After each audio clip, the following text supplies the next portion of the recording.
arzusu var, doğal bir palatası var.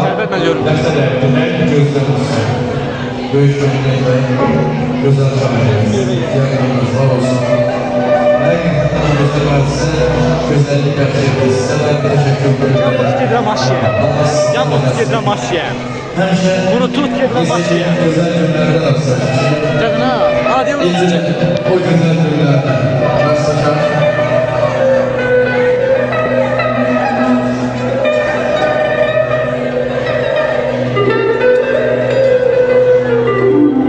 Parçalandım minillər, bölündü dilimdir. Yaş attı dərdinə, ağladı göyçə gördü. Başqa adla yaşadı, yad gibi yurdum elim.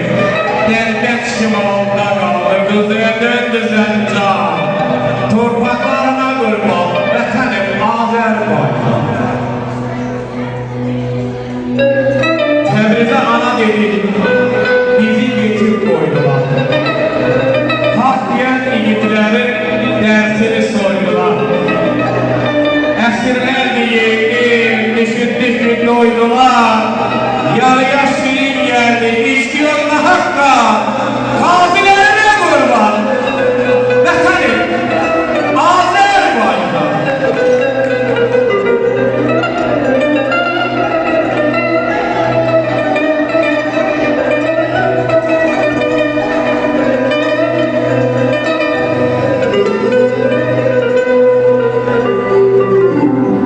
Ana təbiətin seyrinəsin sən.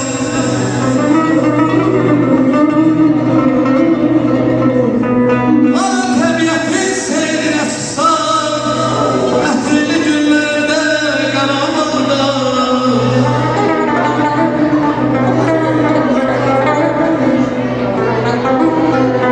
Var edəndə güzdən təbə öfşənə. Yarın sinəsinə düz qaramanda, qaramanda.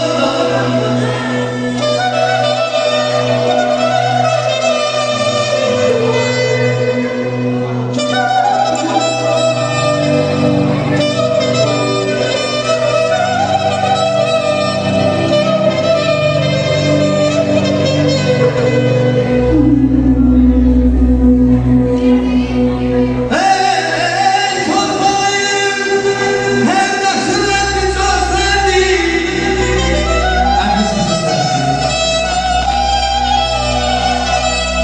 Sağ olun, var olasın, Allah razı olsun.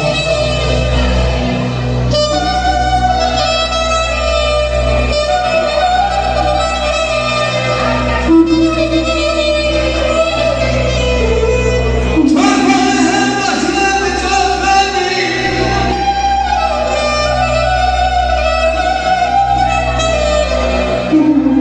Mevşesi lalesi terleterdi.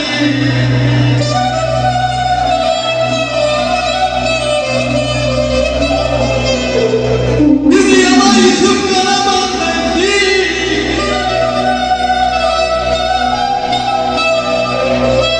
Bizi yaman sıkıp karaman verdi. Herden ben koynuna gelmek istemem. Güzel karaman, ben seni görmek isterim. Ben seni görmek isterim. Kerarla veriyorum, vətən oldu duraya. Bölgenin kölgesinde çevrildiler aya. Küllerini didirdi, kozadan taçaya. Yaxşı neyim vardısa, uğurlandı sonra da. Servətlərə qurban, vətənim Azərbaycan. Ağrı dağıdı, ağrıdan qocaldı xəstə düşdü. Sarı bülbülün yanını qopda, alovda pişdi. Laçın məmur qarqalı qarqalara dəyişdi. Hələ də gülləənirdi mədarından açmağa. Acılarına qurban, vətənim Azərbaycan. Borçlardan tərqalan xatıra dolu yandan. Şirin yalanlar ilə olmuşuq bir qardaş. İntiqamın